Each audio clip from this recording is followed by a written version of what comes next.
One के products के बारे में बताया, या फिर वो खुद आपके पास आए और उन्होंने अपनी प्रॉब्लम्स बताए, हेल्थ इश्यूज बताए, और आपने उनको प्रोडक्ट रेकमेंड करना है, तो आप कैसे रेकमेंड करेंगे? बहुत बार हम ऐसे ही रेकमेंड कर देते हैं। उस किसी ने कहा मुझे लिवर की इश्यू है, तो आपने लिवर वन दे दिया। बहुत बार हम बहुत ही तरीके से रेकमेंड करते हैं। पूरा काउंसलिंग प्रोसेस के बारे में आज बात करेंगे। काउंसलिंग प्रोसेस से पहले एक शब्द के बारे में थोड़ा सा मैं बात करूंगा, तो आपको थोड़ा आसान होगा इसको समझना। एक शब्द आता है मेडिकल साइंस में जिसको कहा जाता है पेशेंट कंप्लायंस। पेशेंट कंप्लायंस आप सभी से मैं जानना चाहूंगा, आप लोग चैट बॉक्स में रिप्लाई करना। आमतौर पे जब कोई डॉक्टर किसी पेशेंट को 5 दिन के लिए या 7 दिन के लिए 2-4 मेडिसिन रेकमेंड करते हैं, से 4 मेडिसिन लिखा है और पेशेंट को कहा गया आपको अगले 7 दिन तक लेना है, क्या सारे लोग चारों मेडिसिन 7 दिन तक टाइमली लेते हैं? आप लोग हाँ या ना में जवाब दे सकते हैं चैट बॉक्स में।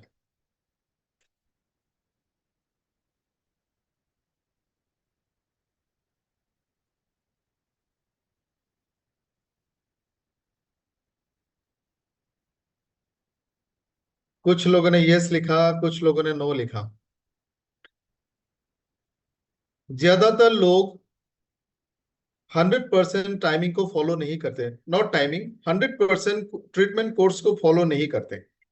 एग्जाम्पल, डॉक्टर ने किसी पेशेंट को 4 या 5 मेडिसिन दिए और कहा आपको 7 दिन तक खाना है। अगर मेडिसिन सस्ते हैं तो लोग परचेस करते हैं, लेकिन 7 दिन लगातार एज पर डॉक्टर्स रूटीन ज्यादातर लोग नहीं लेते हैं, कुछ लोग लेते हैं। और अगर मेडिसिन थोड़ा सा एक्सपेंसिव है तो पूछते हैं कौन सा नहीं लेने से भी चलेगा, या फिर पहले 3 दिन के लिए दे दो, 3-4 दिन में अगर आराम होता है वो बाद के मेडिसिन को कंटिन्यू नहीं करते। एक बीमारी है जिसका नाम है ट्यूबरकुलोसिस। आजकल उस बीमारी को हम अलग नाम से पुकारते हैं, MDR-TB बोलते हैं उसको, मल्टी ड्रग रेजिस्टेंस ट्यूबरकुलोसिस। यानी ये पेशेंट कंप्लायंस ना होने के कारण, यानी डॉक्टर ने जो सलाह दिया, जो मेडिसिन दिया, जैसे खाने के लिए बोला, ऐसे ना खाने से बहुत सारे प्रॉब्लम्स पैदा होती हैं। एक एग्जांपल दूंगा ट्यूबरकुलोसिस का ही। टीबी की बीमारी में 3-4 अलग अलग एंटीबायोटिक्स लिखे जाते हैं और सारे इंपॉर्टेंट हैं, उसमें से एक भी दवाई आप मिस नहीं कर सकते। और वो दवाई बहुत टेस्टी नहीं है, कड़वा भी है। इसलिए डॉट्स का कोर्स आया। डॉट्स का मतलब आपको मेडिकल हॉस्पिटल में डॉक्टर के सामने फार्मेसी में बिठा के, आई मीन जो हॉस्पिटल का फार्मेसी होता है उसी उस वहां पे किसी के सामने बिठा के आपको दवाई दी जाती है। Directly observe treatment short course इसलिए दिया जाता था क्योंकि लोग अगर मेडिसिन घर में लेकर आते हैं उसमें एक मेडिसिन बहुत बैड टेस्ट है, लोग उसको खाना नहीं चाहते। उसको ना खाने के कारण वो जो टीबी के बैक्टीरिया हैं वो नहीं मरते, और ये इतने खतरनाक बन जाते हैं कि उन दवाइयों से आप उसको नहीं मार सकते, यानी वो दवाई टीबी की बैक्टीरिया पे काम नहीं करता। उसको बोला जाता है रेजिस्टेंस। टीबी की रेजिस्टेंस और भी खतरनाक है क्योंकि इसमें बहुत सारे दवाई टीबी के बैक्टीरिया पे काम नहीं करता है, इसीलिए इसको कहा जाता है मल्टी ड्रग रेजिस्टेंस टीबी। अब ये बात मैंने आपको इसलिए बताया, पेशेंट कॉम्प्लायंस ना होने के कारण दवाइयां काम करना बंद कर दी। हर साल बहुत सारे एंटीबायोटिक्स काम करना बंद कर देती हैं क्योंकि हमने ट्रीटमेंट कोर्स को सही तरह से नहीं लिया। कंप्लायंस एक बहुत इंपॉर्टेंट चीज है, चाहे आप न्यूट्रिशन फॉलो करते हो, चाहे आप ट्रीटमेंट कर रहे हो, चाहे आप दवाई ले रहे हो। अगर आपने किसी को, एग्जाम्पल लेते हैं, किसी का विटामिन D3 कम है, तो उसको कम से कम अगर आप वीकली डोज देते हो 60,000 IU के हिसाब से, उसको 4 हफ्ते के लिए दिया जाता है। 4 महीने के लिए दिया जाता है ना, 12 हफ्ता। 10 गोली होती है, एक गोली आपको एक हफ्ता में लेना है। जब तक वो नहीं लेगा उसका विटामिन D की डेफिशिएंसी बना रहेगा। एक सर्टेन पीरियड के बाद आपने डेफिशिएंसी को टाइम बिंग के लिए खत्म कर दिया, लेकिन आगे जाके उसको विटामिन D नॉर्मल फूड से लेना पड़ेगा। मेडिसिन से न्यूट्रिशन का जो कॉम्प्लायंस है ज्यादा कंसर्न है, क्योंकि न्यूट्रिशन आपको रोजाना चाहिए। मेडिसिन आपको शॉर्ट टाइम के लिए दिया जाता है। जहां पे मेडिसिन लोग 7 दिन भी सही टाइम से नहीं लेता, वहां पे न्यूट्रिशन लोग 3 महीना टाइमली लेना बहुत मुश्किल है, और इसलिए होता है जब हम उनको प्रॉपर काउंसलिंग नहीं करते। सो कंप्लायंस बहुत इंपॉर्टेंट है न्यूट्रोस्यूटिकल्स में। आज हम इसी के बारे में बात करेंगे, counselling and product promotion. Counselling and product promotion के बारे में डिटेल में बात करेंगे। काउंसलिंग का मतलब होता है, अगर मैं किसी से मिलने गया या फिर कोई मेरे पास आया, उसको कुछ हेल्थ इश्यूज हैं, मुझे इसके बारे में पूरे डिटेल में जानकारी चाहिए।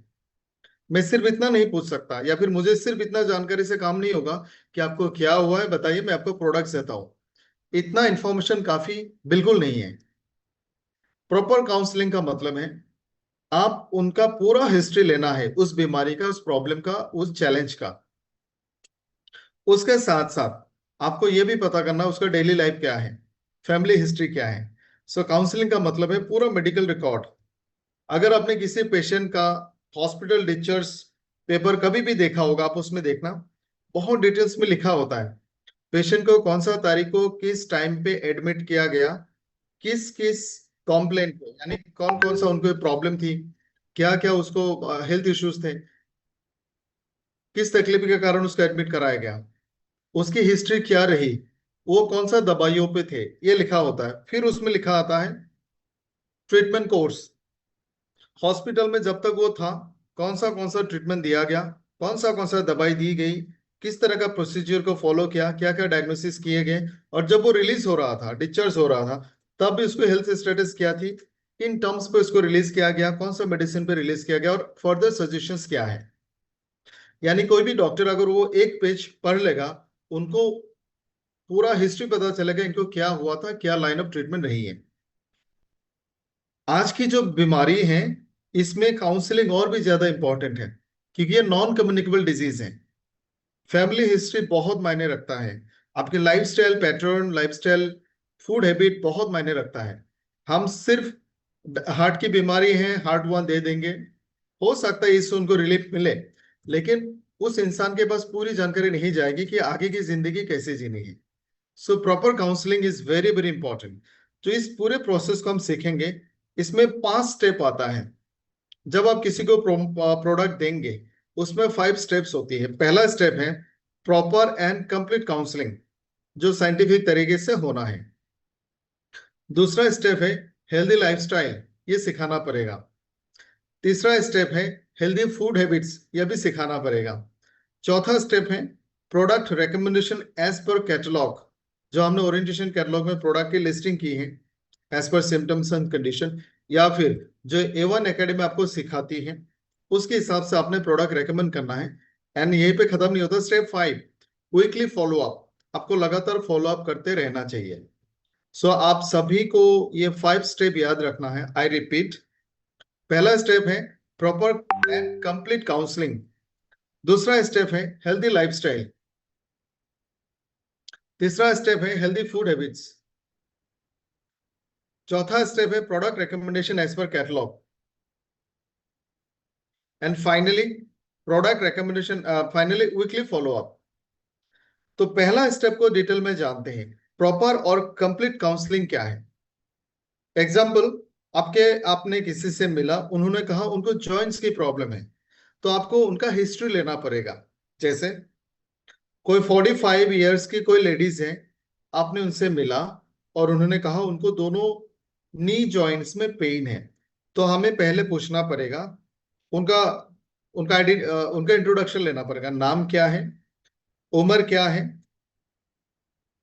जेंडर आपको पता चल जाएगा, कहाँ रहते हैं, क्या काम करते हैं, name, age, gender, address, and क्या काम करते हैं।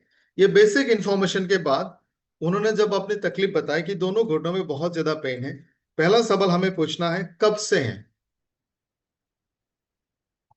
दूसरा सवाल, आपने डॉक्टर को पहली बार कब दिखाया था। तीसरा सवाल, क्या क्या मेडिसिन आपको दिया गया था और अब आपका कौन सा ट्रीटमेंट चल रहा है। चौथा, क्या ये पेन कभी कम होता है, ज्यादा होता है, या फिर हमेशा परमानेंट एक जैसा रहता है। चलने फिरने में, उठने बैठने में, सोने, मतलब आप बेड में लेट गए, लेटने के दौरान, बेड से उठ रहे हैं उसके दौरान, बैठने के दौरान कौन कौन सा टाइम पे ज्यादा तकलीफ होती है, आवाजें आती है क्या, स्वेलिंग होती है क्या, कितना ज्यादा पेन होता है, सारे डिटेल्स हमें लेना है। कोई एक्सरे कराया होगा, कौन सा मेडिसिन, कौन सा सप्लीमेंट, कौन सा दवाई, को आयुर्वेदिक दवाई होगी, कोई होम रेमेडी होगा, जो कुछ भी उन्होंने इस प्रॉब्लम के लिए अप्लाई किया होगा, आपने उनका सारा हिस्ट्री लेना है। फिर थोड़ा सा फैमिली हिस्ट्री भी लेना है कि आपके पेरेंट्स के साथ भी ऐसा होता था, घर में और कोई है जिनको इस तरह का सिम्टम्स है। ये पूछने के बाद हम उनकी लाइफस्टाइल पूछेंगे। लाइफस्टाइल में एक चीज आपको और ध्यान रखना है, ओबेसिटी एक बहुत इंपॉर्टेंट फैक्टर है आज के टाइम में, कोई भी मेटाबॉलिक डिसऑर्डर में, लाइफस्टाइल डिसऑर्डर में। आपको देख के पता चलेगा, आपने उनका बीएमआई भी निकालना है। You have to take out their BMI, body mass index, 19 से लेकर 25 के बीच में होना चाहिए। इससे कम ज्यादा है तो हमें उनको सही गाइड करना है। सो लाइफस्टाइल में हम उनकी डेली लाइफ कैसे चलती है, कब उठते हैं, कब सोते हैं, क्या खाते हैं, नहीं खाते हैं, किस तरह से खाते हैं, फिजिकल एक्टिविटी क्या है, सोशली कितना कनेक्टेड है, आइसोलेटेड है या फिर सोशल लाइफ है, मेंटल स्ट्रेस वगैरह वगैरह, पूरा डिटेल्स हमने उनका पूछा। डाइटरी हैबिट्स, वो क्या खाते हैं, कब खाते हैं, कितना खाते हैं, सुबह से लेकर रात तक का ऑल द डिटेल्स। पानी तक भी हमें पता करना है, रोजाना कितना लीटर पानी पीते हैं।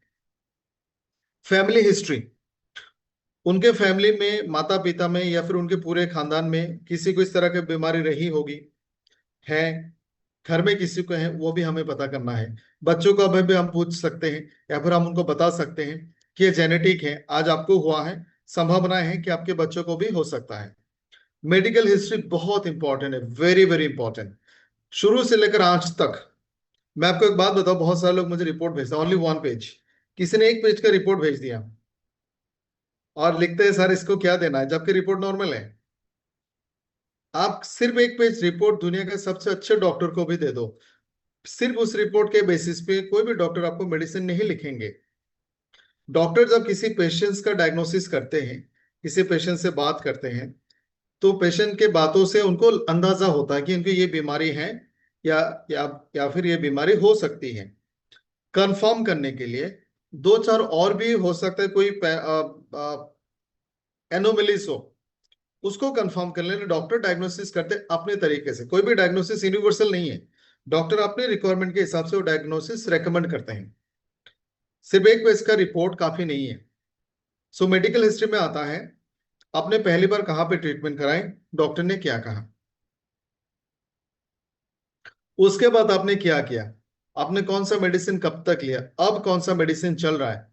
बहुत बार लोग एलोपैथ सिस्टम के साथ साथ आयुर्वेदिक मेडिसिन को भी लेते हैं, लेकिन वो बताते नहीं है, तो हमें सब कुछ पूछना है। एंटर मेडिकल हिस्ट्री सो फार।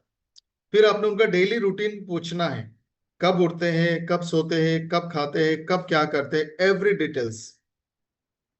ये है प्रॉपर एंड कंप्लीट काउंसलिंग। इसके अलावा कोई भी बीमारी से रिलेटेड, कोई भी डिजीज से रिलेटेड, हमने ओरिएंटेशन कैटलॉग में 10-15 अलग अलग क्वेश्चंस भी बना के रखे हैं, आप वो भी पूछ सकते हैं। सो ये काउंसलिंग करते करते आपको कम से कम 15-20 मिनट टाइम लगेगा एटलीस्ट। सो पहला पार्ट आप लोगों ने बातचीत की, इंट्रोडक्शन हुआ, उसके बाद आपने उनका 20 मिनट तक प्रॉपर और डिटेल काउंसलिंग किया। जब आप डिटेल काउंसलिंग करेंगे, हो सकता है, पूरा पूरा पॉसिबिलिटी है कि उस घर में ऐसे 2-3 पेशेंट्स और मिलेंगे जिनको इस तरह की बीमारी और भी है, या फिर कुछ और बीमारी फैमिली मेंबर्स का भी आपको पता लगेगा। स्टेप 1 के बाद आता है स्टेप 2। अभी उन्होंने अपनी पूरी बीमारी बताई, आपने उनका पूरा हिस्ट्री निकाला, आपने उनका पूरा काउंसलिंग किया, आपको पता चला इनको क्या तकलीफ है, कब से है और इसका सॉल्यूशन क्या हो सकता है। लेकिन सॉल्यूशन से पहले स्टेप 2, आपने उनको हेल्दी लाइफस्टाइल सिखाना है। हमें उनको यह बताना है कि प्रोडक्ट बहुत बाद में आएगा, उससे पहले आपने अपने लाइफ में कुछ अच्छे बदलाव लाना है। जैसे पहला है healthy lifestyle, sleep wake up timing and balance, जल्दी सोएं, जल्दी उठें, कम से कम 5-6-7 घंटे की अच्छी नींद रोजाना उनको होना चाहिए, proper rest. Number 2, physical activity जितना हो सके, जैसे हो सके, आइडियल ना बैठे सेडेंटरी लाइफस्टाइल को फॉलो ना करें, फिजिकल एक्टिविटी आपका चलता रहे। नंबर 3 बहुत इंपॉर्टेंट है, सोशल वेलबींग। आप सबको पता होगा शायद, आई बिलीव, आज के टाइम में आज के टाइम में पूरी दुनिया में जो मेंटल हेल्थ इश्यूज हैं बहुत ज्यादा हो रही है।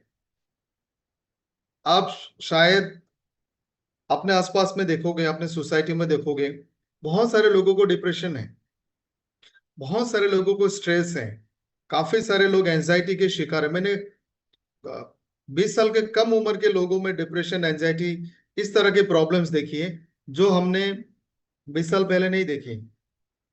20 साल पहले की जो लाइफ है आज के जमाने के लाइफ से ज्यादा मुश्किल थी, टफ था। हमारे पास फैसिलिटीज कम थे, मशीन्स कम थे, टेक्नोलॉजी कम था, तो फिजिकल फिजिकल लेबर ज्यादा होती थी, मेडिकल फैसिलिटीज बहुत कम था, आपके छोटे मोटे काम के लिए बहुत दूर जाना पड़ता था।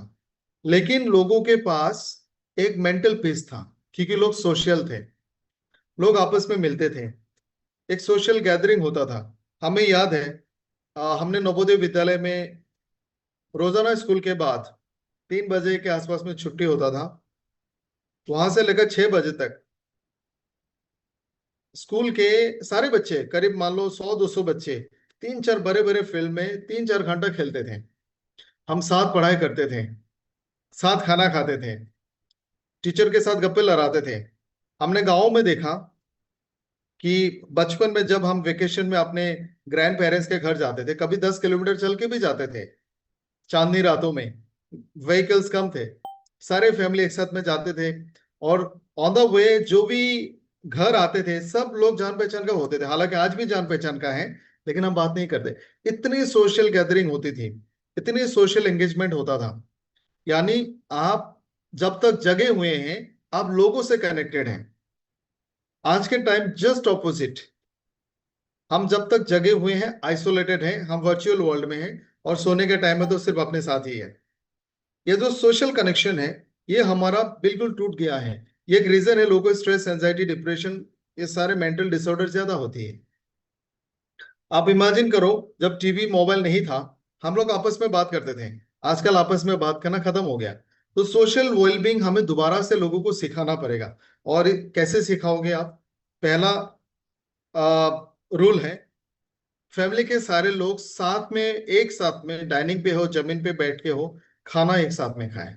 और वो सिर्फ 15 मिनट के लिए ना खाएं, 1 घंटे तक आप खाना खाओ और गप्पे लड़ाओ। ब्रेकफास्ट ब्रेकफास्ट में टाइम कम मिलता है, बट टेक 15-20 मिनट्स। लंच में बहुत बार आप लोग मिल नहीं पाते, लोग बाहर रहते हैं, लेकिन डिनर में कम से कम 1 घंटा आप स्पेंड करो। टीवी मोबाइल को साइड में रखे, ढेर सारे बातें करें, दिल खोल के बातें करें और अच्छे से खाना खाएं। This is one of the most important social connection जो हम क्रिएट कर सकते हैं।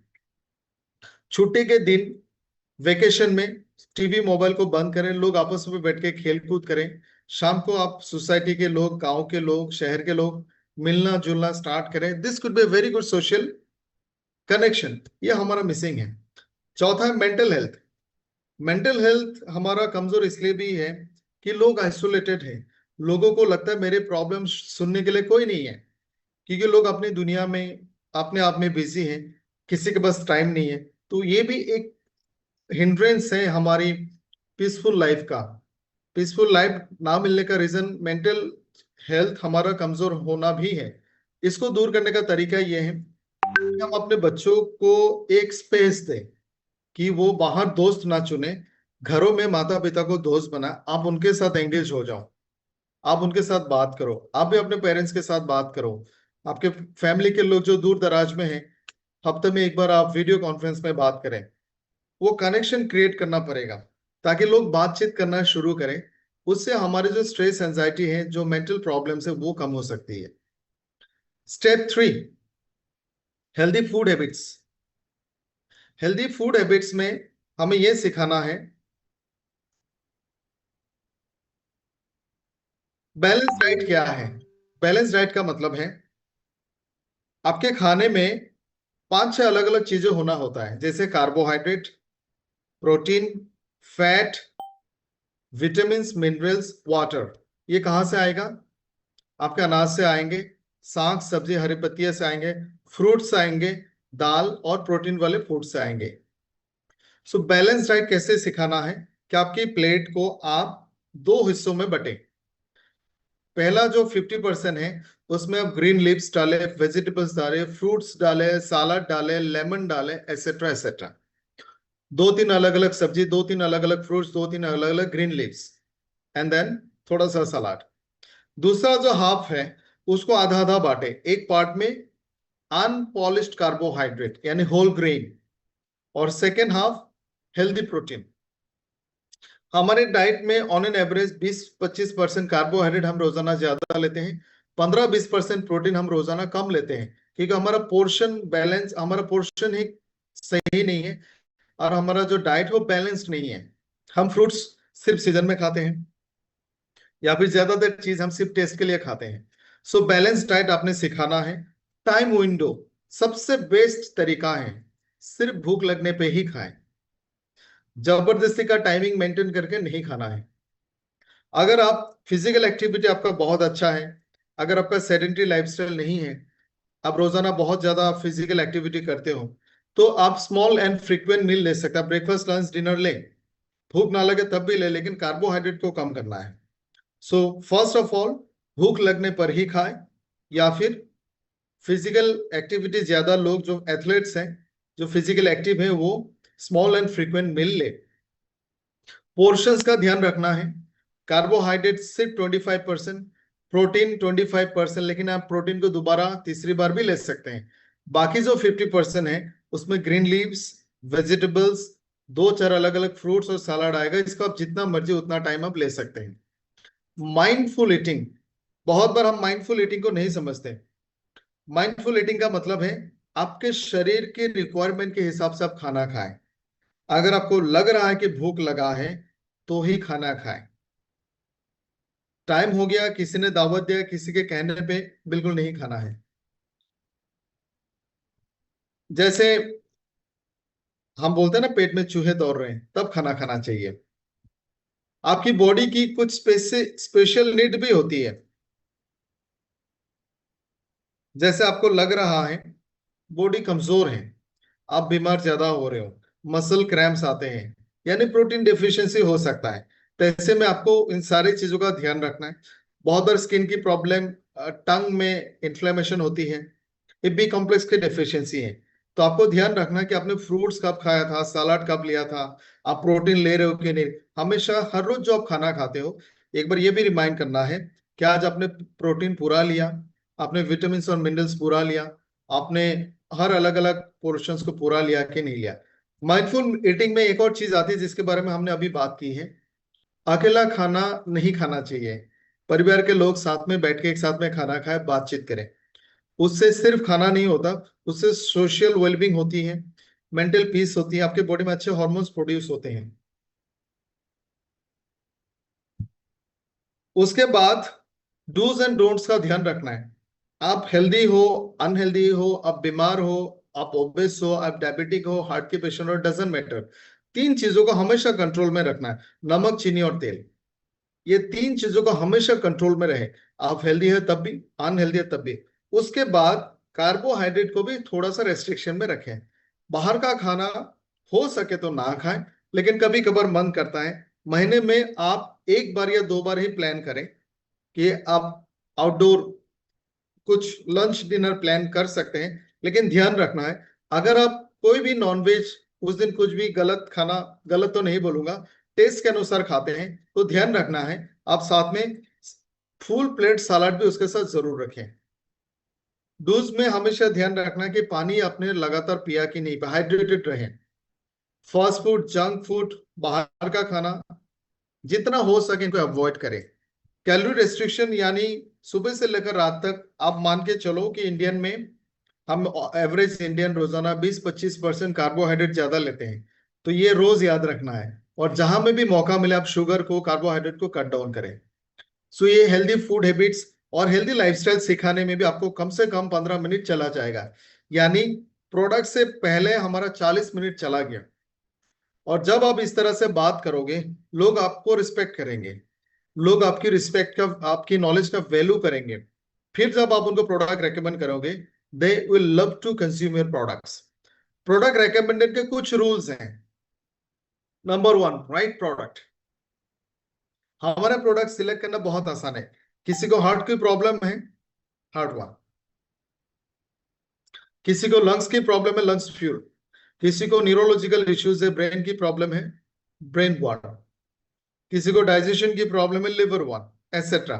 लेकिन ये प्रोडक्ट तक पहुंचने से भी पहले आपको एक चीज का और ध्यान रखना है। जो काउंसलिंग में आपने आइडेंटिफाई किया, इनकी क्या क्या प्रॉब्लम्स हैं। किसी को हो सकता है जॉइंट्स की प्रॉब्लम हो, उसके साथ डाइजेशन का प्रॉब्लम हो, उसके साथ उनकी स्किन की भी प्रॉब्लम हो। सारे प्रॉब्लम्स को कैटलॉग, ओरिएंटेशन कैटलॉग में आपको दिखाना है। जब आप काउंसलिंग करोगे, नोटबुक में आप नोट करके रख सकते हो कि ये सारा आपने बताया, तो पॉसिबिलिटी है आपके डाइजेस्टिव डिसऑर्डर हो। फिर आप उनको लिखो, पॉसिबिलिटी है कि आपको जॉइंट्स की भी प्रॉब्लम हो। उनके सामने आप उसको नोट डाउन करें। राइट प्रोडक्ट में एक दो तीन चार प्रोडक्ट आप रेकमेंड कर सकते हैं, लेकिन इसमें एक और पैटर्न है। अगर कोई हेल्दी पर्सन से आप बात कर रहे हो तब भी, अगर कोई बीमार इंसान है तब भी, आपकी प्रोडक्ट सिलेक्शन का जो अप्रोच है वो तीन तरीके से होना चाहिए। पहला प्रोडक्ट होना चाहिए डिटॉक्सिफायर। उसके लिए आप उनको बता सकते हो। बाकी ट्रेनिंग्स में आपको बहुत सारा इंफॉर्मेशन मिलता है। आपने न्यूट्रिशन फॉर लॉन्जेविटी में देखा, हमने हेल्थ एंड वेलनेस के प्रोग्राम्स में देखे, ये हमारा जो सीड टू सिकनेस में भी देखा। हमारा जो फूड हैबिट और लाइफस्टाइल है इतना पोल्यूटेड है कि रोजाना हम टॉक्सिन्स लेते हैं। खेती से जब कोई खाना आता है आपके किचन तक, हर एक स्टेप में उसमें केमिकल्स ऐड किए जाते हैं। तो हमारे बॉडी में रोजाना बहुत सारे केमिकल्स और टॉक्सिन पहुंच जाती है। सो पहला प्रोडक्ट है डिटॉक्सीफायर, और सबसे बेहतरीन डिटॉक्सीफायर है ABVT juice, SBTC juice, liver one capsule, any one of them. दूसरा प्रोडक्ट है मल्टीविटामिन। मल्टीविटामिन में 5 कैटेगरी में या फिर 5 तरह का मल्टीविटामिन है। ग्रोइंग चिल्ड्रन के लिए 3-4 साल से लेकर 12 साल तक A1 जूनियर। डायबिटिक पेशेंट्स के लिए डायबेटल वन। 14-15 साल से लेकर 38 तक की जो लेडीज हैं उनके लिए स्वीट 18। 38 से लेकर 45 तक जो लेडीज हैं उनके लिए अमेजिंग 40। इन सबको छोड़ के बाकी सबके लिए एवरीडे वन। सो दूसरा प्रोडक्ट हो गया मल्टीविटामिन। तीसरे कैटेगरी ऑफ प्रोडक्ट आएगा टारगेटेड प्रोडक्ट, स्पेसिफिक प्रोडक्ट। जैसे किसी ने कहा जॉइंट्स की प्रॉब्लम है, आप उनको अर्थ वन दे सकते हैं। किसी ने कहा न्यूरोलॉजिकल प्रॉब्लम है, आप उनको ब्रेन वन दे सकते हैं। किसी ने कहा उनको हार्ट की प्रॉब्लम है, आप उनको हार्ट वन दे सकते हैं। सो डिटॉक्सिफायर, उसके साथ में एक मल्टीविटामिन, उसके साथ में एक targeted specific product. Right combination, जैसे किसी ने कहा हार्ट की प्रॉब्लम है, इससे पहले जो हमें बताना था वो हमने बता दिए। काउंसलिंग किया हमने, लाइफस्टाइल पता किया हमने, फूड हैबिट सिखाया। हम अब हम उनको प्रोडक्ट बता रहे हैं। सो राइट कॉम्बिनेशन में, हार्ट की केस में किसी को हार्ट की प्रॉब्लम है, सो इंडिया में हार्ट की बीमारी का जो कॉमन रीजन है, हमारे डाइट में बैड फैट बहुत ज्यादा है, ओबेसिटी एक कारण है। हम कैलोरी रिच फूड लेते हैं, हेल्दी ओमेगा हम कम लेते हैं, smoking, alcohol, fast food, junk food, ये सारे कॉमन रीजन है। उसके अलावा स्लीप डिप्राइवेशन, नींद कम होना भी हार्ट की बीमारी का एक कॉमन फैक्टर है। स्ट्रेस, एंजाइटी, ये तो सारे फैक्टर्स है ही। तो हार्ट वन के साथ हमने अच्छे ओमेगा फैटी एसिड के लिए क्रिल वन दे सकते हैं, या फिर फ्लैक्स एल है, एबीबीटी जूस दे सकते हैं। साथ में नींद अच्छे आए, रिलैक्स रहे, उसके लिए आप ब्रेन वन भी दे सकते हैं। सो राइट कॉम्बिनेशन, और आपको राइट कॉम्बिनेशन हमारे ओरिएंटेशन कैटलॉग में मिलेगा। उसके साथ में राइट डोज। डोज पता लगाना बहुत आसान है। दो कैटेगरी में डोज बताता हूं। एवरेज में मान लेता हूं किसी भी इंसान का उम्र 20 साल से ज्यादा है और उनका वजन 60 से 70 किलो के बीच में है, and is a healthy person, वो बीमार नहीं है, हम उनको प्रिवेंशन के लिए प्रोडक्ट दे रहे हैं। तो कोई भी टैबलेट या कैप्सूल जब हम उनको देंगे, एक टैबलेट या कैप्सूल दिन में 2 बार, 60 केजी के आसपास के उनका वजन है। कोई भी लिक्विड हम उनको देते हैं 15 से 20 ml, जैसे एसबीटी से एबीबीटी, 15 से 20 ml 2 बार, ये उसका डोजिंग। अगर उनका वजन 60 किलो की जगह में 80 किलो हो जाए तो डोज डबल हो जाएगा, कोई भी कैप्सूल या टैबलेट, 2 टैबलेट या 2 कैप्सूल जाएगा, दिन में 2 बार जाएगा। कोई भी लिक्विड जाएगा 25 से 30 ml 2 bar. This is for prevention. अगर कोई बीमार है और उनका उम्र 20 साल से ज्यादा है, उनका वजन 60 kg है, तब भी डोज ज्यादा होंगी। कोई भी टैबलेट या कैप्सूल, 2 टैबलेट या 2 कैप्सूल दिन में 2 बार से 3 बार भी दे सकते हैं। कोई भी लिक्विड आप 2 बार से 3 बार दे सकते हैं। 15, 20, 25, 30 ml एबीबीटी एसबीटीसी मॉर्निंग इवनिंग या फिर 3 बार। इसके साथ में एक दो चीजों का ध्यान रखना है बस।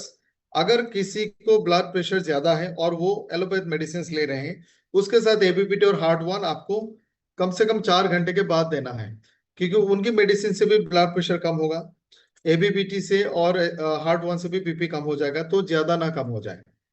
साथ में अगर कोई क्रॉनिक किडनी पेशेंट है, डायलिसिस पे है, या फिर डॉक्टर ने उनका खाना पीना टोटली रेस्ट्रिक्शन पे रखा है, तो आपने उनको प्रोडक्ट नहीं देना है। तीसरा, प्रेगनेंसी के दौरान सिर्फ गिने चुने प्रोडक्ट ही दिया जा सकता है, ओनली सप्लीमेंट्स, जैसे iron, folic acid, calcium, omega fatty acid और प्रोटीन। दूसरा कुछ नहीं देना है। मल्टीविटामिन दे सकते हैं। सो राइट कॉम्बिनेशन, राइट डोज हो गया, राइट टाइम। आइडियली कोई भी डोज के बीच में 12 घंटे का गैप होना चाहिए। सुबह 8 बजे दिया, आप शाम को 7 या 8 बजे दे दो। अगर आप 3 बार दे रहे हैं तो 8 घंटे के गैप में देना है। सुबह 6 बजे, दोपहर के 2 बजे, रात को 10 बजे, यानी वो लगातार काम करता रहे। So right timing, right course of duration, यानी आपने कोई भी प्रोडक्ट रेकमेंड किया है, प्रिवेंशन के लिए हो, ट्रीटमेंट के लिए हो, कम से कम 90 डेज के लिए रेकमेंड करना है, एटलीस्ट 90 डेज। इसके बाद आप उसको और भी फर्दर एक्सटेंड कर सकते हैं, अनदर 90 डेज, यानी 3 महीना 3 महीना 3 महीना करके 6 महीने तक या फिर साल भर तक आप प्रोडक्ट रेकमेंड करें। जो मेटाबॉलिक डिसऑर्डर है उसके लिए 1 साल देना, खास करके डायबिटीज, थायराइड की प्रॉब्लम एक्सेट्रा। ओबेसिटी में आप कम से कम 90 डेज का प्लान करें। Dos and don'ts, dos and don'ts में यह बताना है कि आप डॉक्टर के मेडिसिन को बिल्कुल बंद ना करें। डॉक्टर ने जो मेडिसिन दिया एज इट इज यूज करें। हमारा मेडिसिन, हमारे प्रोडक्ट भी साथ में यूज करें तो आपको फायदा ज्यादा होगा। डोंट्स में अपने आप से कोई भी प्रोडक्ट का डोज चेंज नहीं करना है, ना डॉक्टर का ना हमारा। कुछ भी चेंज करना हो, डॉक्टर वाला मेडिसिन डॉक्टर से पूछ के करें, हमारा सप्लीमेंट हमसे पूछ के करें। अपने हिसाब से खाने पीने में बदलाव ना करें, जैसे हमारे एक्सपर्ट आपको रेकमेंड करेंगे उसी हिसाब से आपको फॉलो करना है। स्टेप 5, ये बहुत इंपॉर्टेंट है, वीकली फॉलो अप। आपने किसी को प्रोडक्ट दे दिया, हो सकता है वो भूल गया, हो सकता है उनके पास बहुत सारे दूसरे मेडिसिन भी था लेने का, आपने भी दे दिया, वो भूल गया होगा, सही टाइम पे नहीं ले रहा हो, सही डोज नहीं ले रहा हो, कोई उनको गाइड भी नहीं कर रहा हो, ऑब्वियसली पॉसिबिलिटी वो भूल जाए। तो आपने उनको हर हफ्ता एक बार फॉलो अप करना है कि आपने पिछले हफ्ता प्रोडक्ट सही तरह से लिया था, अगर नहीं लिया आप दोबारा से स्टार्ट करें, ऐसे ऐसे करना है। आप उनको दोबारा से रिमाइंड करना है कैसे लेना है, किस कॉम्बिनेशन पे लेना है। आपने हर हफ्ता उनसे एक बार फीडबैक लेना है। प्रोडक्ट देने से पहले आपने उनको जरूर बताना है कि पहला हफ्ता आप जब ये प्रोडक्ट्स लोगे किस तरह के चेंजेस उनको दिखेगा। अगर आपने उनको बताया कि ऐसे ऐसे फायदे मिलेंगे, तो हफ्ते भर के बाद जब आप उनसे पूछोगे उनको फायदा मिलेगा। अगर आपने नहीं बताया, उनको फायदा नहीं मिलेगा। अगर आपने किसी को एसबीटीसी दिया और बताया कि आपको अगले 7 दिन में ऐसा लगेगा कि भूख ज्यादा लग रही है, आपकी एनर्जी प्रोडक्शन ज्यादा हो रही है, आप थोड़ा एनर्जेटिक फील कर रहे हो, आपको स्टूल भी क्लियर हो रहा है, स्किन में अच्छा बदलाव दिखेगा, तो एक हफ्ते के बाद वो आपको ये सारा पॉजिटिवली बताएंगे। सो आप जब भी प्रोडक्ट देंगे ये जरूर बताना है कि आने वाले 10-15 दिन उसको कैसा कैसा बेनिफिट मिलने वाला है। एंश्योर टाइमली रिफिल, आपने जब पहली बार उनको प्रोडक्ट्स दिए, आपने उनको बताना है कि इस तरह से लोगे तो आपको ये 25 दिन में खत्म होगा, और मैं 20 दिन के बाद कॉल करूंगा, दूसरा सेट ऑफ प्रोडक्ट में लेके आऊंगा। बिना गैप के आप टाइमली उनका प्रोडक्ट को रिफिल करें। एंश्योर कंप्लायंस, कंप्लायंस का मतलब है उन्होंने सारे प्रोडक्ट तरीके से आपके बताए हुए प्रोसेस से रेगुलर लेना शुरू किया, उसमें कुछ भी गड़बड़ नहीं है, इसको बोलते हैं कंप्लायंस। एंश्योर करना है। एंश्योर कोर्स कंप्लीशन, अगर आपने 90 डेज के लिए दिया है, आपको एंश्योर करना है 90 डेज में उनका कोर्स कंप्लीट हो। जब आप हर हफ्ते एक बार बात करेंगे, पेशेंट फील हैप्पी, उनको अच्छा लगता है, और उनको लगता है ये सिर्फ अपने फायदे के लिए प्रोडक्ट नहीं दिया, ये चाहता था कि मैं मुझे फायदा हो, ये चाहते थे कि मेरा सेहत अच्छा हो। तो उनके साथ आपका ना एक लॉन्ग टर्म रिलेशन भी बिल्ड होगा। हो सकता है आपने उनको सिर्फ 2 प्रोडक्ट दिया, लेकिन वीकली फॉलो अप करने के कारण वो, हो सकता है फैमिली मेंबर्स के दूसरे प्रॉब्लम आपसे शेयर करें, बहुत सारी दूसरे बातें करेंगे, और इसी के थ्रू से आपके दूसरे प्रोडक्ट्स भी वो मांगना स्टार्ट कर सकता है। So this is all about product promotion. I hope जो आज हमने डिस्कस किया इससे आपको फायदा होगा, और आप लोगों ने बिल्कुल ऐसा ही इसको फॉलो करना है। Thank you so much. Recording stopped. अगर किसी का कोई क्वेरी है regarding product promotion and compliance, कैसे काउंसलिंग करना है, कैसे प्रमोट करना है, कैसे सजेस्ट करना है, डूज एंड डोंट्स में क्या आएगा, पेशेंट्स के क्वेरीज कैसे आते हैं, अगर कोई भी ऐसा क्वेरी है आप में से किसी का भी, आप पूछ सकते हैं, चैट बॉक्स में लिख सकते हैं एनी क्वेरीज। कोई ऑब्जेक्शंस आता हो पेशेंट से, कोई उनका ऐसा सवाल आता हो जिसका आपको लगता है कि जवाब नहीं है, वो भी आप पूछ सकते हैं चैट बॉक्स में, एनी क्वेश्चन। सबसे पहले मैं जानना चाहूंगा कि आप में से कितने लोग इस तरह से फॉलो करते हैं।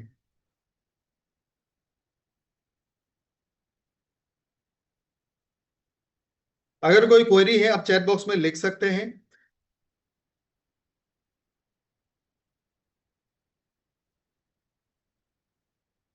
पद्मा मैम ने लिखा है उसी तरह से फॉलो करते, वेरी नाइस। कोई भी सवाल है आप चैट बॉक्स में लिखे क्वेश्चन बोल के, मैं आपको अनम्यूट कर दूंगा, आप अपना सवाल पूछ सकते हैं, लेकिन सवाल आज की टॉपिक से रिलेटेड ही होना चाहिए, दूसरा नहीं होना चाहिए। मैंने चैट एनेबल कर दिया, आप लोग चैट बॉक्स में डाल सकते हैं, हर कोई चैट बॉक्स में डाल सकते हैं। किसी का कोई सवाल है आप चैट बॉक्स में लिखे पहले कि आपका क्वेश्चन है, तो मैं आपको अनम्यूट कर दूंगा। जी विनोद जी, वीडियो ऑन कर लीजिए, मैं आपको अनम्यूट करता हूँ। जो भी सवाल करना चाहते हैं आप लोग अपना वीडियो ऑन कर लेना।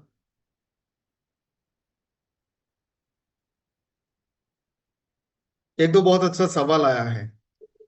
मंजू जी ने पूछा, डॉक्टर से पूछना पड़ेगा, मैं इसका जवाब सिखाता हूँ आपको।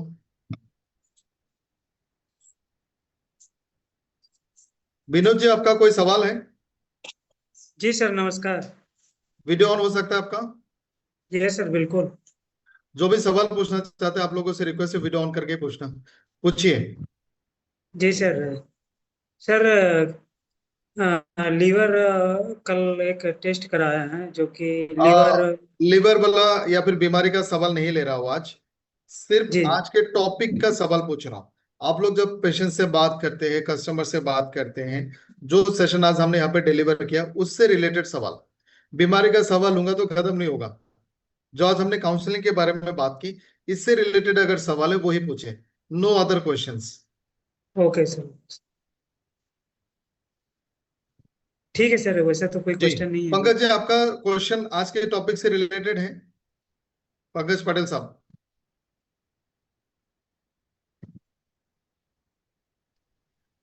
सर जी, कभी कभी ऐसा प्रश्न आता है सामने से, हेल्दी पर्सन है तो वो ऐसा बोल रहा है कि हमको क्यों लेना है, अभी तो कुछ प्रॉब्लम है ही नहीं, तो क्यों लेना है। तो हम उसको बोलते हैं कि अभी मान लो कि किसी को नहीं होता है तो हार्ट अटैक है, जो कोई बीमारी है तो रातों रात नहीं आ जाती है अपने शरीर में, तो उसको मेंटेन करने के लिए रहना, फिर भी वो ऐसा बोलते हैं कि जब होगा तो देखा जाएगा, तो उसके लिए क्या बोलना है इसको। ये बहुत ही वाजिब सवाल है और ज्यादातर लोग यही पूछेंगे। इसका जवाब थोड़ा सा लंबा है, और सही तरह से अगर आप दोगे ना सारे लोग कन्विंस हो जाएंगे। इसके लिए आपको थोड़ा सा स्टेटिस्टिक्स अपने पास रखने होंगे, डाटा रखना होगा। आज के टाइम में भारत में अप्रोक्सीमेटली 150 करोड़ है, 150 करोड़ जनसंख्या है। पूरी दुनिया में 900 करोड़। इंडिया की पॉपुलेशन को आप अलग कर दो, यानी ग्लोबल पॉपुलेशन 750 करोड़ है, इंडिया की पॉपुलेशन 150 करोड़ है, करेक्ट? आप हैरान हो जाओगे, हमारी 150 करोड़ पॉपुलेशन में जितने हार्ट के मरीज हैं पूरी दुनिया में भी उतना नहीं है। 60% of the world heart patients are Indian, जो हमारे देश में है। दुनिया का हर 5वां हार्ट अटैक इंडिया में होता है। भारतवर्ष इस वक्त दुनिया का डायबिटीज का राजधानी है। दुनिया में भारत कैंसर के लिस्टिंग में तीसरे नंबर पे है। इसका मतलब ये है कि इंडिया में 20 साल से लोगों को डायबिटीज, हार्ट की प्रॉब्लम है, कैंसर, इसमें से कुछ ना कुछ शुरू हो जाती है। और ये कोई भी इंसान प्रेडिक्ट नहीं कर सकता। कोई भी इंसान प्रेडिक्ट नहीं कर सकता। आप लोगों से पूछना कि आपकी उम्र 30 साल है, 35 साल है, आपको क्या लगता है आज अगर आपने अपने पूरे बॉडी का चेकअप करा लिया, रूटीन एग्जामिनेशन करा लिया, कितने चांसेस है कि आपका सब कुछ नॉर्मल निकलेगा?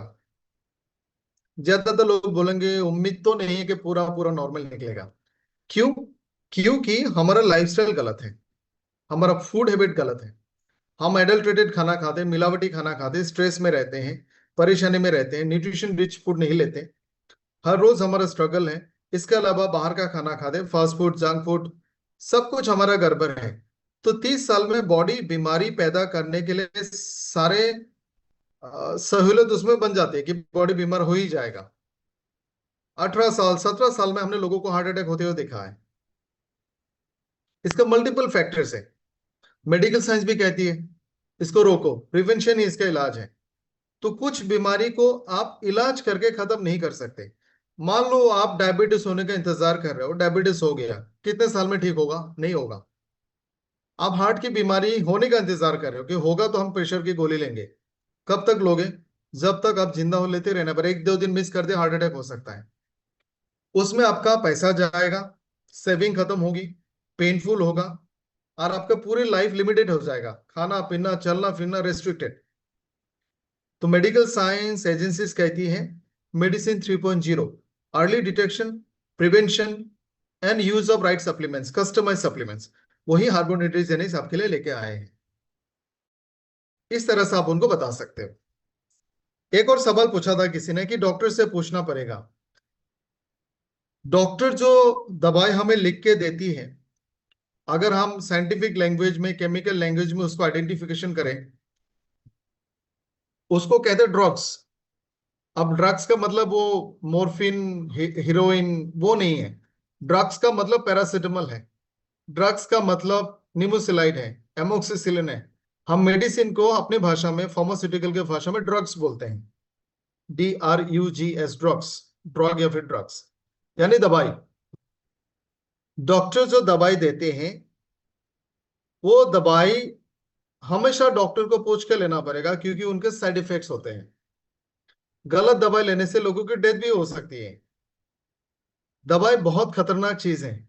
आप बिना पूछे लोगे या फिर गलत दवाई ले लिया, आपका किडनी डैमेज हो सकता है, लिवर डैमेज हो सकता है, आपकी बॉडी में बहुत सारे खतरनाक साइड इफेक्ट भी हो सकते हैं, क्योंकि वो हार्मफुल है, वो खतरनाक है। इसलिए उसको लिखने के लिए आपको 5 साल की पढ़ाई करनी होती है, उसको डिस्पेंस करने के लिए भी आपको पढ़ाई करनी होती है, लिखने के लिए भी डिग्री चाहिए, बेचने के लिए डिग्री चाहिए, यानी ये बहुत खतरनाक चीज है, जस्ट लाइक पॉइजन। तो वो हमेशा डॉक्टर के सलाह पे ही आपको लेना पड़ेगा। हमने जो प्रोडक्ट्स बनाई हैं, ये नेचुरल चीजों से बनाई गई है, फ्रूट से, वेजिटेबल से, नेचुरली सिंथेटिक से, बायोसिंथेसिस से। अगर आप इसको जिंदगी भर भी लोगे, इसका कोई साइड इफेक्ट नहीं है, और ये ड्रग्स की कैटेगरी में ही नहीं आते। ये ग्रास सर्टिफाइड है, जनरली रिकॉग्नाइज्ड एज सेफ। अगर कोई ब्रेन वान अगले 20 साल तक लेना चाहेगा, ले सकता है, कोई साइड इफेक्ट नहीं होगा। तो ये प्रोडक्ट डॉक्टर से पूछने की जरूरत ही नहीं है। मेडिकल स्टोर में 2 तरह का दवाई मिलती है। एक को कहा जाता है प्रेस्क्रिप्शन ड्रग, यानी बिना प्रेस्क्रिप्शन का नहीं ले सकता। आपका पेंटोप्राजोल प्रेस्क्रिप्शन ड्रग है, शेड्यूल एच है, उसमें रेड बॉक्स बना हुआ पीछे में, शेड्यूल एच लिखा हुआ है। पैरासिटामोल, ORS की गोली, 1-2 मामूली से एंटीबायोटिक, पेन किलर, ये OTC ड्रग है, ओवर द काउंटर, इसके लिए परमिशन नहीं चाहिए। OTC ड्रग का साइड इफेक्ट कम से कम है, यानी बिना डॉक्टर से पूछ के भी आप ले सकते हो। लेकिन हमारे जो सप्लीमेंट्स है, ये उससे भी सेफ है। This is just like food. आप 3-4 हर्बो न्यूट्रिजेनिक्स के प्रोडक्ट जिंदगी भर ले सकते हैं। सो इसलिए डॉक्टर से पूछने की जरूरत नहीं है। एक और सवाल आया था कि कब तक लेना है।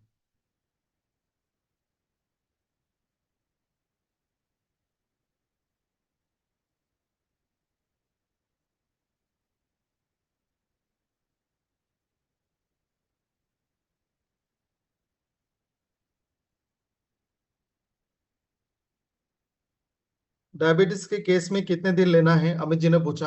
आपने 3-3 महीना करके 1 साल तक देना है, ताकि उसका इंसुलिन प्रोडक्शन नॉर्मल हो जाए। अगर लाइफस्टाइल चेंज पॉसिबल नहीं है बोलते हैं, तो आप उनको थोड़ा सा डराना पड़ेगा।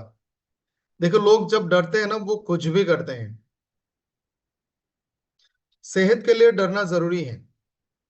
जिनको सिगरेट से डर लगता है, जिनको अल्कोहल से डर लगता है, वो कभी भी सिगरेट शराब को हाथ नहीं लगाएगा। जिनको जंक फूड फास्ट फूड खाने से डर लगता है कि कोलेस्ट्रॉल की प्रॉब्लम होगी, किडनी खराब होगी, वो कभी इन चीजों को हाथ नहीं लगाता। तो लोगों में डर पैदा करना जरूरी है। और डर कैसे पैदा करेंगे कि अगर आप आज थोड़ा सा लाइफस्टाइल चेंज करते हैं, हल्का सा, और एकदम से नहीं करना है, आप थोड़ा थोड़ा कोशिश करें। अगले 3 महीने में थोड़ा थोड़ा कोशिश करें, मेक ए हैबिट। आप 5 मिनट का मॉर्निंग वॉक शुरू करो, 10 दिन लगातार करो, हैबिट बन जाएगा। 1 घंटा नहीं करना है पहला दिन, 5 मिनट से शुरू करें। और फिर आपको उसको बताने की जरूरत नहीं पड़ेगा, वो 5 मिनट का मॉर्निंग वॉक आधा घंटे में कन्वर्ट कर लेगा। तो स्टार्ट स्मॉल, छोटी सी शुरुआत करें, और कोशिश करें रोज करें। 10-20 दिन में उसको आदत हो जाएगी। अगर नहीं करते हैं और हम बहुत ही कंफर्टेबल रहते हैं, तो ये पूरा संभावना है कि आने वाले कुछ ही सालों में, जिनको उम्र 30 से 35 के बीच में है, बहुत संभावना है कि आप में से बहुत सारे लोगों का ब्लड प्रेशर बढ़ेगा, डायबिटीज दिखेगा, कैंसर भी फॉर्म हो सकती है। तो इस तरह से थोड़ा उनके एडुकेट भी करना है, थोड़ा सा डराना भी है।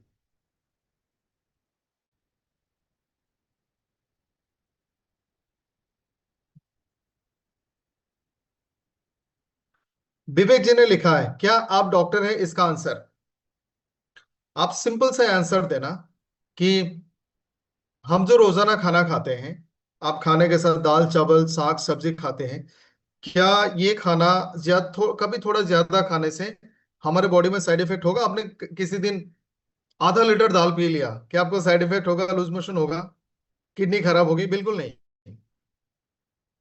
आपने किसी दिन साग सब्जी बहुत ज्यादा ले लिया, आपने सलाद 3-4 आपने खीरा खा लिया, आपका तबीयत बिगड़ेगा? बिल्कुल नहीं। क्योंकि नेचुरल फूड है। ऊपर वाले ने इन्हीं फूड्स को इंसान के लिए नेचुरल बनाया है। आप इसको जितना मर्जी जब चाहे खा सकते हो। This is very natural to the human body. क्या ये खाना खाने के लिए डॉक्टर का प्रिस्क्रिप्शन चाहिए? डॉक्टर लिख के देंगे ब्रेकफास्ट में रोटी लेना है, दाल चावल लेना है? बिल्कुल नहीं। क्योंकि नेचुरल फूड है, गुड फॉर ह्यूमन बॉडी। आप इसको ज्यादा भी लोगे, आपको नुकसान नहीं करेगा। तो ये हमारा जो प्रोडक्ट्स है, इसमें कोई भी ऐसा मॉलिक्यूल नहीं है जिससे आपकी बॉडी को साइड इफेक्ट या नुकसान होगा। इसीलिए इन प्रोडक्ट्स को रेकमेंड करने के लिए डिग्री नहीं चाहिए। बस कौन सा प्रोडक्ट क्या काम करता है, उसमें कौन सा इंग्रेडिएंट, ये नॉलेज चाहिए। और ये नॉलेज हमें युवा अकेडमी लगातार देती रहती है। आप बता सकते हो, मैंने 40 घंटा का ट्रेनिंग लिया, मैंने सोल प्रोग्राम अटेंड किया, मैंने डीबीसी अटेंड किया, मैंने आरबीसी अटेंड किया, मेरे पास बहुत सारे सर्टिफिकेट्स हैं। ये सर्टिफिकेट इसीलिए तो आपको दिया जाता है, ताकि आप लोगों को बता पाओ you are certified, you are trained.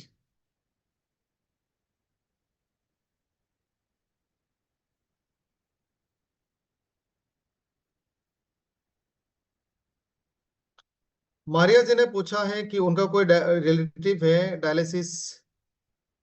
चलो स्पेसिफिक, आप उनको मारिया जी, आप उनको फ्लश वन दे सकते हैं।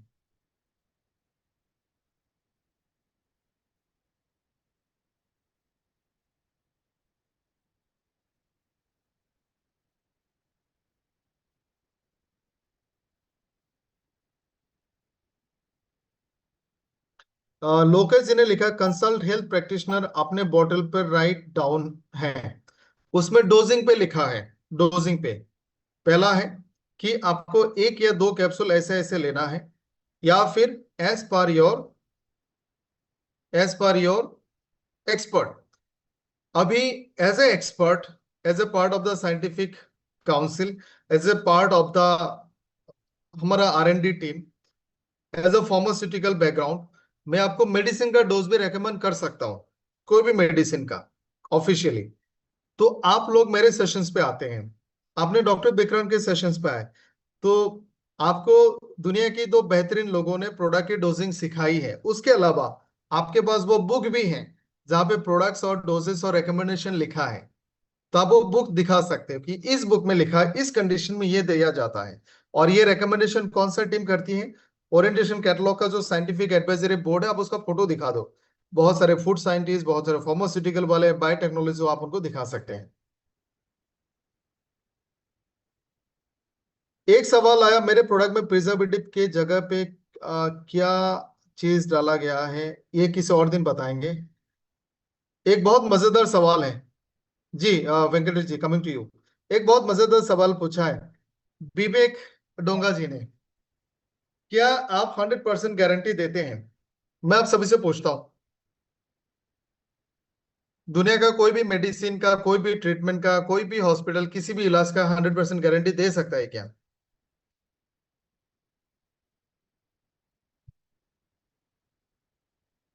नहीं दे सकता, क्योंकि हर इंसान का शरीर हर प्रोडक्ट के लिए, हर विटामिन के लिए, हर मेडिसिन के लिए अलग से रिस्पॉन्स करता है।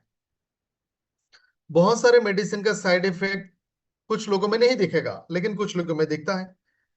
बहुत सारे लोगों को 0.5 mg एल्प्राजोलम से नींद आती है, बहुत सारे लोगों को 5 mg से भी नींद नहीं आती है। बहुत सारे लोगों के बॉडी में पैरासिटामोल से 500 mg से बुखार उतर जाएगा, पेन कम हो जाएगा। बहुत सारे लोगों में 650 mg से भी नहीं उतरती है। बहुत सारे लोगों को आइबुप्रोफेन से माइग्रेन खत्म होती है, बहुत सारे लोगों को नहीं होती है। सो हर इंसान की बॉडी का जो रिस्पॉन्स है वो अलग है। और मेडिकल जो जूरिस्प्रूडेंस है, मेडिकल साइंस का जो कानून है, वो आपको रोकती है गारंटी देने से। इनफैक्ट ये भी कहा जाता है कि आप इस बीमारी के लिए इस मेडिसिन का गारंटी भी नहीं दे सकते कि कैंसर की बीमारी आप ठीक कर दोगे, आप गारंटी नहीं दे सकते। डायबिटीज आप ठीक कर दोगे, आप गारंटी नहीं दे सकते।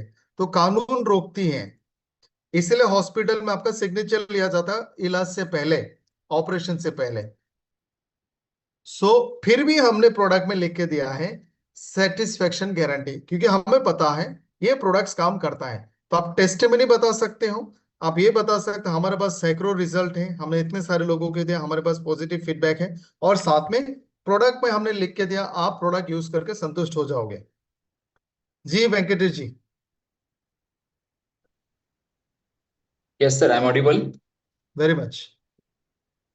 सर एक सवाल है, हमारी टीम में एक डॉक्टर साहब हैं, उनको बाम्बू स्पाइन के रिलेटेड चैलेंजेस आ रहे हैं, तो उसमें हमारे कौन से फूड सप्लीमेंट्स काम कर पाएंगे? ये एंकाइलोजिंग स्पॉन्डिलाइटिस है, हम बाद में बात करेंगे उसके बारे में, आप कॉल करना। ठीक है सर। एक सवाल और आया है, विदाउट डॉक्टर रिकमेंडेशन डॉक्टर से पूछ के बताएंगे। आप सभी को एक मजेदार चीज बताता हूं, मैंने ये बात को बहुत बार बोला। हमारे जो प्रोडक्ट्स है, ज्यादातर प्रोडक्ट्स के ऊपर में आपको बहुत सारे वो दिखेंगे, स्टिक, आई मीन आइकन दिखेगा, यूएसएफडीए,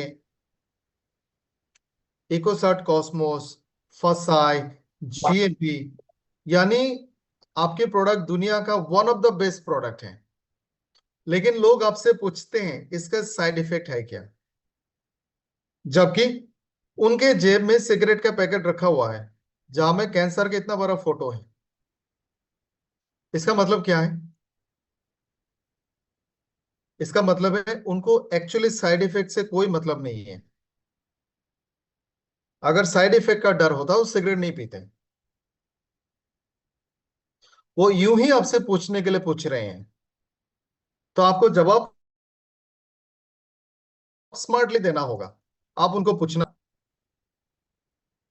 कि आप डॉक्टर से जो सबसे महंगा इलाज कराते हो, आप उनका इलाज के ऊपर में आप बोलो सर मैं आपको 50,000 एक्स्ट्रा दे रहा हूं, आप मुझे लिख के दीजिए, मेरा बीमारी इतने दिन में ठीक हो जाएगी, आपके दवाई का मेरे ऊपर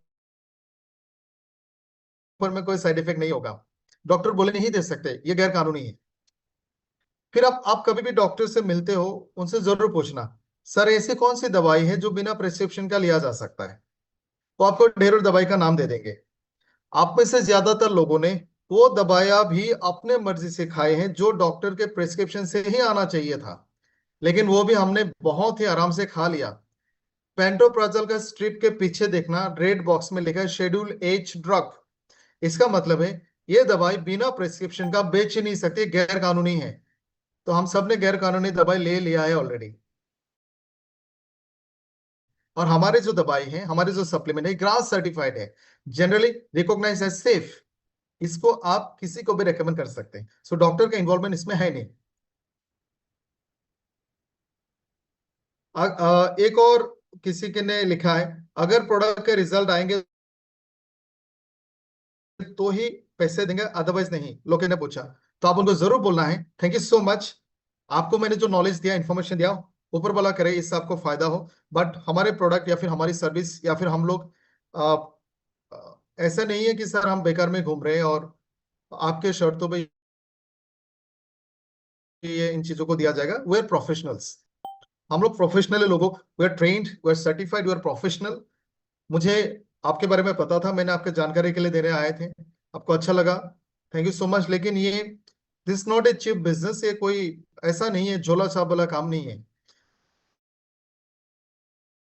हमारे साथ दिन रात मेहनत करने वाली कंपनी की टीम है जो लगातार हमें ट्रेन करती है, अपडेट देती है। और हमारे पास न्यूट्रिशन का एडवांस फॉर्मुलेशन है और हम लोग लगातार इसको सीखते हैं, मेहनत करते हैं, उसके बाद आप लोगों से मिलते हैं।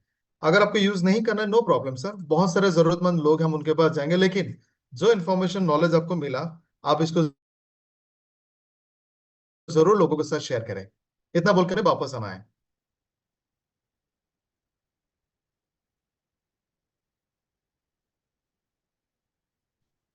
फाल्गुनी पाटिल जी ने लिखा है, हमारे प्रोडक्ट लेने के बाद लोग सेकंड ओपिनियन डॉक्टर से लेते हैं और डॉक्टर हमारे प्रोडक्ट बंद करवा देते हैं। देखो, अगर इसके हम डीप जाएंगे तो मैटर अलग हो जाएगी, फिर भी आपको मैं सजेशन देता हूं। A9 ऑंको जो पॉसिबिलिटी में उसके हिसाब से बता रहा हूं, अगर आपने 100 लोगों को अगले 5 साल तक A9 ऑंको खिलाया है, तो ये पूरा चांस है उसमें से ज्यादातर लोगों को या फिर सबको कैंसर होने का चांसेस बिल्कुल कम है, या फिर बहुत सारे दूसरी बीमारी भी नहीं होंगी। क्या डॉक्टर ये चाहेंगे? नहीं चाहेंगे। मैं अपने पर्सनल एक्सपीरियंस से शेयर करता हूं। बहुत सारे लोगों का कहना है कि फिर हमारा हॉस्पिटल कैसे चलेगा।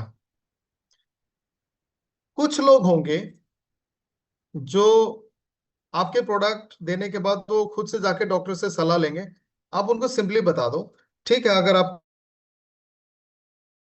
लगता है कि आपके डॉक्टर ने आपको मना कि आपको नहीं लेना है, आपकी मर्जी है, लेकिन ये ग्रास सर्टिफाइड है, यूएस एफडीए कंप्लायंस्ड है, इसका कोई साइड इफेक्ट नहीं है, इसमें सेटिस्फेक्शन गारंटी भी बॉक्स में लिखा है। और इन प्रोडक्ट का इस्तेमाल 10-15 लाख लोगों ने इंडिया में किया है और हमारे पास इतने सारे केसेस हैं। लेकिन अगर आप अपने तसल्ली के लिए अभी यूज नहीं करना चाहते, ठीक है, आप कुछ दिन मत करो, कुछ दिन के बाद जब आपका दवाई, आपका ट्रीटमेंट खत्म होगा, तब आप यूज करना, या फिर घर में किसी और को दे दो। प्यार से बोल के आना है, वो जरूर यूज करेगा। हमें किसी के खिलाफ नहीं जाना है, हम किसी के अगेंस्ट नहीं है, बल्कि हम साथ लेके चलेंगे। आप ऐसे प्रेजेंट करो कि किसी के डॉक्टर ने आप शुरू में ही बोला, जो आपका ट्रीटमेंट चल रहा है आप उसको एज इट इज फॉलो करें, उसमें कोई चेंजेस ना लाए, बल्कि आप उसके साथ हमारे प्रोडक्ट यूज करेंगे तो आपको बेनिफिट ज्यादा मिलेगा। So thank you ladies and gentleman for joining this session. I hope इससे आपको काम काज आसान हो जाएगा और प्रॉपर तरीके से आप काउंसलिंग करने के बाद लोगों को प्रोडक्ट रेकमेंड करें। Thank you so much and good day.